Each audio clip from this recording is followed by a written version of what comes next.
என்னதான் உயர்ந்த பக்தரானாலும் சோதனை வந்தால் சோதனைக்கு உட்படுத்தி சோதனையில் நாம் வீழ்ந்து விடாமல் காப்பாற்றுகிறார் கடவுள். இதை விளக்கும் ஒரு சம்பவம். ஷியாம்தாஸ் பாபாவின் தீவிர பக்தர். அவர் நிறைய கோவில்களுக்கு தனது வேலைக்காரர் நண்பர்களை அழைத்து கொண்டு யாத்திரை செல்வது வழக்கம். ஒரு முறை மலை உச்சியில் அம்பாதேவி கோவிலுக்கு நண்பர்களுடன் சென்றார். அன்று வியாழக்கிழமை. விரதத்துடன் தான் செல்வேன் என முடிவு செய்தார். மலை ஏற செங்குத்தாக படிகள் அமைக்கப்பட்டிருந்தன. பாதி தூரம் போனதுமே இனி நடக்க முடியாது என சோர்ந்தார் ஷியாம்தாஸ்.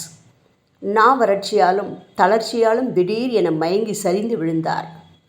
இடப்பக்கம் விழுந்ததால் தப்பித்தார். வலப்பக்கம் அதல பாதாள பள்ளம் இருந்தது. மலையில் தண்ணீர் கிடையாது. கையிருப்பும் காலியாகிவிட்டது. யாரேனும் கீழே சென்றால்தான் தண்ணீர் கிடைக்கும் என யோசித்து ஒரு நபர் கீழே இறங்க முயற்சி மேற்கொண்டார். அப்போது அந்த பக்கமாக தண்ணீருடன் ஒரு கோசாவி வந்து இவருக்கு இந்த தண்ணீரை தெளித்து எழுப்பி நீர் புகட்டினால் சரியாகிவிடும் என்று கூறி தன்னிடம் இருந்த நீரை தந்துவிட்டு சென்றார்.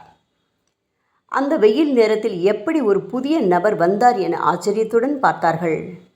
1 மணி நேரத்திற்கு பிறகுதான் ஷியாம்தாஸ் கண் விழித்து நீர் பருகி மெதுவாக நடந்து மலை உச்சியில் இருந்த கோவிலுக்கு சென்றார். பாபா தனக்காக தண்ணீர் கொண்டு வந்ததையும் கூடவே இருப்பேன் என்றதையும் நினைவு கூர்ந்தார் அவர். ஓம் சாய்ராம்.